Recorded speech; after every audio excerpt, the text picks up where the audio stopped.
अरे उस मगरब की औरत से जाकर पूछ तो वो अपनी आंखों में आंसुओं का सैलाब लेकर तुम्हें बताए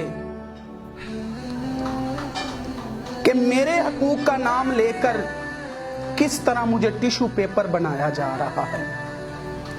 ऐ मेरी बहन, सबसे बड़ी मजलूम अगर कोई औरत है तो वो मगरब की औरत है। क्यों? क्योंकि ना वो बहन है, ना वो माँ है, ना वो बीवी है और ना वो बेटी है। वो तो एक टिश्यू पेपर है जिसे जब चाहा जैसे चाहा इस्तेमाल किया और फेंक दिया। उन मगरबी लोगों की चिकनी और चौपड़ी बातों में आकर तू अपने आप को भी एक हकीर और मामूली चीज बनाना चाहती है। आ देख, इस्लाम तेरे हकूक की उस वक्त भी बात कर रहा था जब बेटियों को जिंदा दरगोर किया जाता था। उस वक्त भी इस्लाम तेरे हुकूक की बात कर रहा था जब बेटियों की पैदाइश को मनहूस समझा जाता था। उस वक्त एक अजीम बाप ने फरमाया, लोगों, बेटियां जिंदा दरगोर करने के लिए नहीं बल्कि मेरी बेटी फातिमा तो मेरे जिगर का टुकड़ा है। जब बेटियों को जिंदा दरगोर करने पर दादो तहसीन मिलती थी और फख्र महसूस होता था, उस वक्त एक अजीम बाप के घर जब भी उसकी बेटी आई वो अपनी बेटी के आने की खुशी में खड़ा हो जाता और अपनी मसनद पे बिठाता और लोगों को बताता, लोगों, बेटियां मनहूस नहीं हैं बल्कि बेटियां तो अपने बाप के लिए रहमत बनी हुई है। देख, उस वक्त भी तेरे हकूक की बात हुई।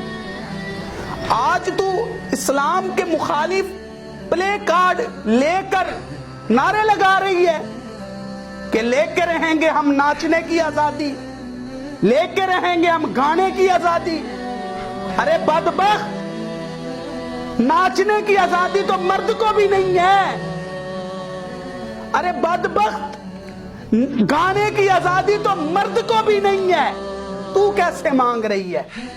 इस्लाम तो इस चीज की इजाजत तो मर्द को भी नहीं दे रहा। आज मैं बेटियों की अजमत पर गुफ्तगू कर रहा हूं ना, ये आसान है। उस वक्त गुफ्तगू करना जब बेटियों पर जुल्म सितम किए जा रहे थे, उस वक्त बात करना बड़ा मुश्किल, पर मेरे नबी मुस्तफा करीम ने उस वक्त बात की जब माओ को मंडियों में 9 दिरहमों में बेचा जा रहा था। 9 दिरहमों में। जब खामद फौत हो जाता तो बेटा अपनी मां के साथ ब्याह कर लेता।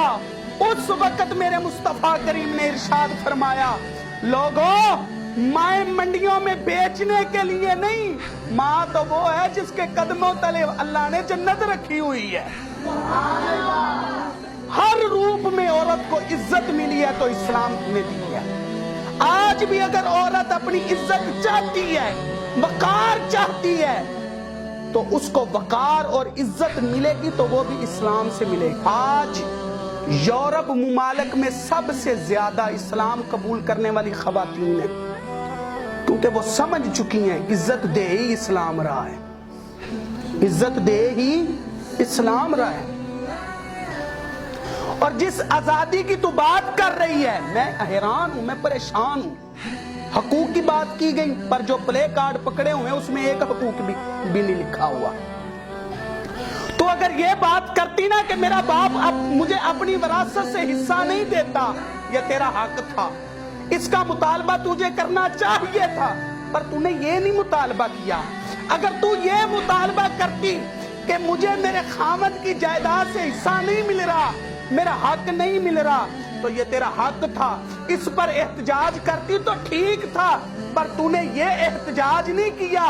अगर तू ये एहतजाज करती कि मुझे जबरन मेरे ऊपर जुल्म किया जाता है, तशद्दुद किया जाता है, बात बात पे मुझे मारा जाता है, बात बात पे मुझे कहा जाता है, तो फिर पता चलता वाकई तू अपने हकूक की बात कर रही है।